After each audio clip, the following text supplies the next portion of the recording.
서울에 비 내리는 밤, 지수는 차가운 아스팔트 위에 주저앉아 있었다. 그녀의 손은 떨렸고 눈에는 분노와 두려움이 뒤섞여 있었다. 너 같은 애 때문에 우리 가족이 망했어. 어머니의 날카로운 목소리가 아직도 귀에 맴돌았다. 지수, 25세, 한국인 여성. 는 대학 졸업 후 작은 출판사에서 편집자로 일하며 꿈을 키워가던 중이었다. 그녀는 늘 조용하고 내성적인 성격이었지만 민서, 32세, 한국인 여성을 만난 후 삶이 바뀌었다. 민서는 강남의 카페에서 바리스타로 일하며 따뜻한 미소와 자유로운 영혼으로 지수의 마음을 사로잡았다. 하지만 그들의 사랑은 지수의 보수적인 가정에서 폭탄처럼 터져나왔다. 지수는 어린 시절부터 어머니 은혜, 52세, 한국인 여성의 엄격한 통제 아래 자랐다. 은혜는 전형적인 한국의 어머니였다. 딸이 명문대에 입학하고 좋은 직장에 취직하며 정상적인 가정을 이루길 바랐다. 지수가 레즈비언이라는 사실을 알게 된 순간 은혜는 그녀를 집에서 쫓아냈다. 너 같은 건 우리 집안에 있을 자격 없어. 그 말은 지수의 가슴을 찢었다. 그날 밤, 지수는 민서의 작은 원룸으로 몸을 피했다. 민서는 지수를 따뜻하게 끌어안으며 말했다. 괜찮아, 지수야. 우리가 함께라면 다 이겨낼 수 있어. 하지만 지수는 두려웠다. 어머니의 거부, 사회의 차가운 시선, 그리고 앞으로의 불확실성. 그녀는 민서의 품에서 눈물을 흘리며 속삭였다. 내가 사랑하는 게 왜 이렇게 힘들어야 해? 며칠 뒤, 지수는 어머니와 다시 마주해야 했다. 은혜는 지수의 짐을 싸들고 민서의 원룸 앞에 나타났다. 여기서 나가. 너 같은 사람들하고 어울리면 인생 망쳐. 은혜의 목소리는 차갑고 단호했다. 민서는 조용히 지수의 손을 잡으며 말했다. 아주머니, 지수는 잘못한 게 없어요. 사랑은 죄가 아니에요. 은혜는 민서를 노려보며 말했다. 너 같은 애가 내 딸을 망쳤어. 그 순간 골목 끝에서 경찰차의 사이렌 소리가 들렸다. 누군가가 소란을 신고한 것이다.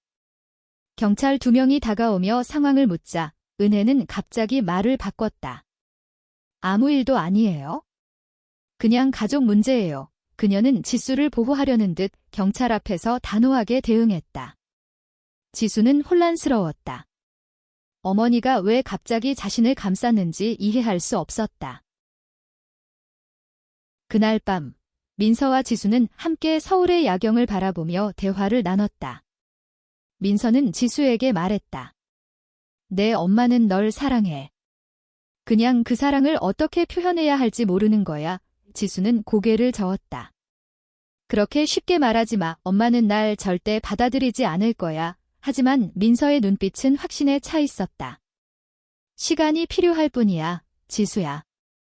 우리 사랑은 누구도 부정할 수 없어. 지수는 민서의 말을 곱씹으며 잠을 청했다. 하지만 그녀의 마음은 여전히 불안했다. 어머니의 태도, 사회의 편견, 그리고 그들 앞에 놓인 험난한 길, 이 모든 것이 그녀를 짓눌렀다. 그래도 민서의 손을 잡고 있으면 세상과 싸울 힘이 생기는 듯 했다. 다음 날, 지수는 출판사에서 중요한 프로젝트를 맡게 되었다. 그녀는 자신의 커리어를 위해, 그리고 민서와의 미래를 위해 더 강해져야겠다고 다짐했다. 하지만 그 순간, 그녀의 전화기가 울렸다. 어머니였다. 지수야, 집에 와, 얘기 좀 하자. 은혜의 목소리는 떨리고 있었다. 지수는 망설였다.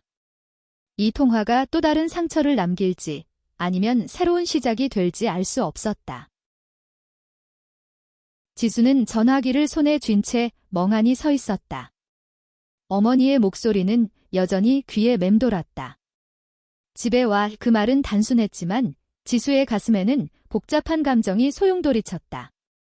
그녀는 민서에게 전화를 보여주며 말했다. 가야 할까? 또 상처받을 것 같아. 민서는 지수의 손을 잡으며 부드럽게 말했다. 가봐, 지수야. 적어도 후회는 하지 않을 거야. 지수는 망설이다가 결국 집으로 향했다. 서울의 번화한 강남 거리를 지나 그녀가 어린 시절을 보낸 조용한 주택가에 도착했다. 문을 열자 은혜가 거실에 앉아 있었다. 그녀의 얼굴은 피곤해 보였고 눈가에는 미묘한 죄책감이 스쳐갔다. 앉아. 지수야. 은혜의 목소리는 낮았지만 날카롭지 않았다. 왜 날 불렀어? 엄마. 지수는 방어적으로 물었다. 은혜는 한참 동안 말을 고르다 입을 뗐다. 그날 경찰 앞에서 내가 왜 너를 감쌌는지 알아? 지수는 고개를 저었다. 은혜는 한숨을 쉬며 말을 이었다. 넌 내 딸이야. 세상이 너를 어떻게 보든 내가 너를 지켜야 해. 지수는 그 말을 믿을 수 없었다. 어머니는 그녀가 레즈비언이라는 사실을 부정하며 집에서 쫓아냈던 사람이었다. 그럼 왜 날 쫓아냈어? 왜 내 사랑을 인정하지 않는 거야? 지수의 목소리는 떨렸다. 은혜는 고개를 숙였다. 난 그냥 내가 힘들까 봐 그랬어. 세상이 너 같은 사람들에게 얼마나 잔인한지 알아. 그 순간 지수는 어머니의 눈에서 눈물을 보았다. 은혜는 평생 단단한 척 살아왔지만 지금은 연약해 보였다. 엄마도 젊었을 때 꿈이 있었어. 하지만 세상은 내게 그걸 허락하지 않았지? 넌 달라야 해, 지수야. 은혜의 말은 진심이었다. 하지만 지수는 여전히 혼란스러웠다. 어머니가 자신을 이해하려 한다는 걸 믿어도 될까? 집을 나서며 지수는 민서에게 전화를 걸었다. 엄마가 날 지키고 싶대. 하지만 여전히 날 받아들이지 않아. 민서는 부드럽게 웃으며 말했다. 그건 시작이야, 지수야. 내 엄마는 변하고 있어. 민서의 말은 지수에게 작은 희망을 주었다. 며칠 뒤, 지수는 출판사에서 새로운 프로젝트를 준비하며 바쁜 나날을 보냈다. 그녀는 동성애를 주제로 한 소설의 편집을 맡게 되었다. 이 프로젝트는 그녀에게 개인적으로도 큰 의미였다. 하지만 동료들 사이에서 미묘한 편견이 느껴졌다. 한 동료는 농담처럼 말했다. 이런 책 누가 읽겠어? 한국에선 안 먹힐 걸. 지수는 그 말을 무시하려 했지만 마음 한구석이 아렸다. 그날 밤 민서와 함께한 시간은 지수의 상처를 달래주었다. 민서는 지수의 손을 잡으며 말했다. 내가 하는 일은 중요해. 세상을 바꾸는 거야. 지수는 민서의 눈을 보며 힘을 얻었다. 하지만 그 순간 그녀의 전화기에 낯선 번호로 메시지가 왔다. 너 같은 애들은 이 사회에서 살아남을 수 없어. 익명의 메시지였다. 지수는 등골이 서늘해졌다. 민서는 지수를 안으며 말했다. 겁내지 마. 우리가 함께라면 뭐든 이겨낼 수 있어. 하지만 지수는 불안했다. 누군가가 그들의 관계를 알고 그들을 위협하고 있었다. 그녀는 민서를 잃을지도 모른다는 두려움에 사로잡혔다. 익명의 메시지는 지수의 마음을 무겁게 짓눌렀다. 그녀는 민서에게 메시지를 보여주며 말했다. 누가 우리를 감시하고 있는 걸까? 민서는 침착하게 대답했다. 그냥 겁주려는 거야? 우린 강해, 지수야. 하지만 지수는 두려움을 떨칠 수 없었다. 그녀는 자신의 사랑이 왜 누군가에게 위협이 되는지 이해할 수 없었다. 며칠 뒤, 지수는 출판사에서 동성애 소설 프로젝트를 위해 작가와의 미팅을 준비했다. 작가는 혜린, 40세, 한국인 여성, 레즈비언으로서 자신의 이야기를 솔직히 쓰는 베테랑 소설가였다. 혜린은 지수에게 말했다. 이런 이야기를 세상에 알리는 건 쉬운 일이 아니야. 하지만 누군가는 해야 해. 그녀의 말은 지수에게 용기를 주었다. 하지만 프로젝트는 순탄치 않았다. 출판사의 일부 임원들은 이 책이 상업적으로 성공하지 못할 거라며 반대했다.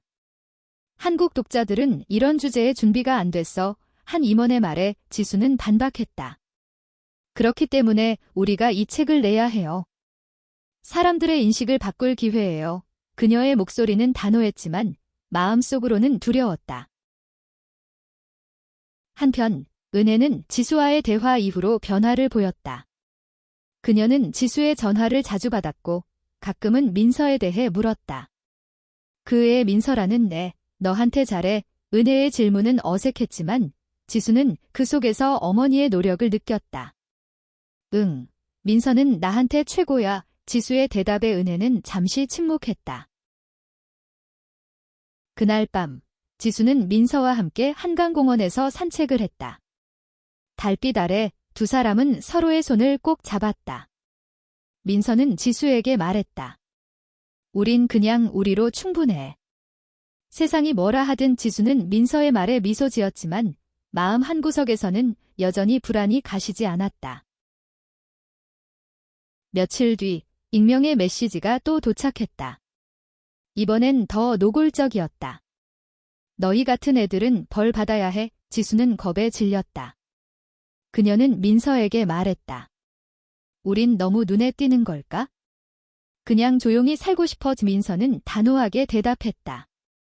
조용히 숨는 건 답이 아니야. 우린 당당해야 해. 지수는 민서의 말에 힘을 얻었지만 두려움은 여전히 그녀를 따라다녔다. 출판사에서도 프로젝트를 둘러싼 논쟁이 계속되었고 지수는 점점 더 큰 압박을 느꼈다. 그녀는 자신의 사랑과 일을 지키기 위해 싸워야 한다는 걸 알았다. 하지만 그 싸움이 얼마나 힘들지는 아직 알지 못했다. 지수는 점점 더 위협적인 메시지에 시달렸다. 어느 날 그녀의 사무실로 익명의 편지가 도착했다.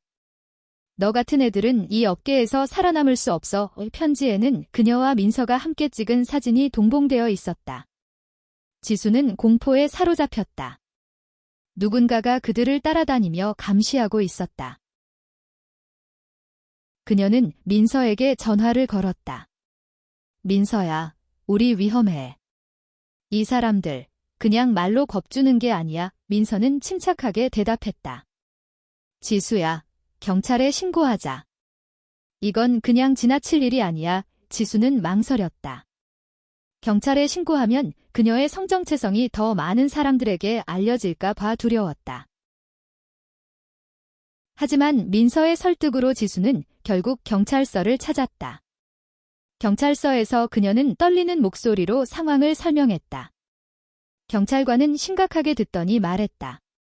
증거가 있으면 수사할 수 있습니다. 사진과 메시지를 제출해주세요. 지수는 증거를 넘기며 불안한 마음을 감추려 애썼다. 집으로 돌아오는 길, 지수는 어머니에게 전화를 걸었다. 엄마, 나 지금 경찰서 다녀왔어. 누가 날 협박하고 있어. 은혜는 잠시 침묵하더니 말했다. 지수야, 내가 거기 갈게. 그녀의 목소리는 단호했다. 지수는 놀랐다. 어머니가 왜 이렇게 변한 걸까? 은혜가 민서의 원룸에 도착했을 때 그녀는 지수를 꼭 안았다. 내가 너를 지킬게. 은혜의 말은 지수의 가슴을 울렸다. 하지만 그녀는 여전히 어머니가 자신의 사랑을 완전히 받아들일 수 있을지 확신하지 못했다.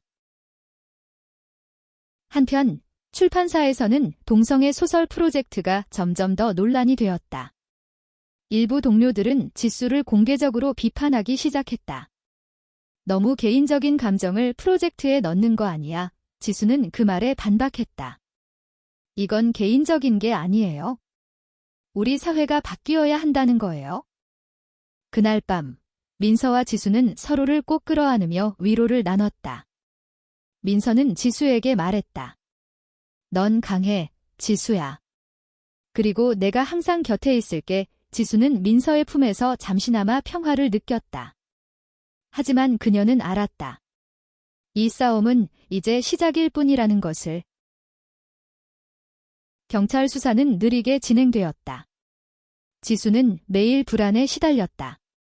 익명의 협박자는 여전히 잡히지 않았고 그녀의 일상은 점점 더 위협적으로 변해갔다. 출판사에서도 프로젝트는 계속해서 저항에 부딪혔다. 하지만 지수는 포기하지 않았다. 그녀는 혜린과 함께 소설의 초고를 완성하며 이 이야기가 세상에 나와야 한다는 믿음을 굳혔다. 한편 은혜는 지수를 자주 찾아왔다. 그녀는 민서와도 어색하게나마 대화를 나누기 시작했다. 어느 날 은혜는 민서에게 말했다. 내가 지수를 잘못 키운 것 같아. 그래서 이렇게 힘든 거야. 민서는 부드럽게 대답했다. 아주머니, 지수는 강한 사람이에요. 그리고 그건 아주머니 덕분이에요. 은혜는 그 말을 듣고 눈물을 흘렸다. 그녀는 자신의 편견과 두려움이 지수를 얼마나 아프게 했는지 깨닫기 시작했다. 내가 잘못했어. 은혜의 사과는 작았지만 지수에게는 큰 울림을 주었다. 그러던 중 협박 사건에 새로운 전개가 생겼다. 경찰은 메시지의 발신자를 추적해 한 남성을 체포했다. 그는 지수의 출판사에서 일하는 동료였다. 그는 지수의 프로젝트를 방해하려 했고 그녀의 성정체성을 이용해 겁을 주려 한 것이었다. 지수는 충격을 받았다. 믿었던 동료가 자신을 배신했다는 사실이 그녀를 무너뜨렸다.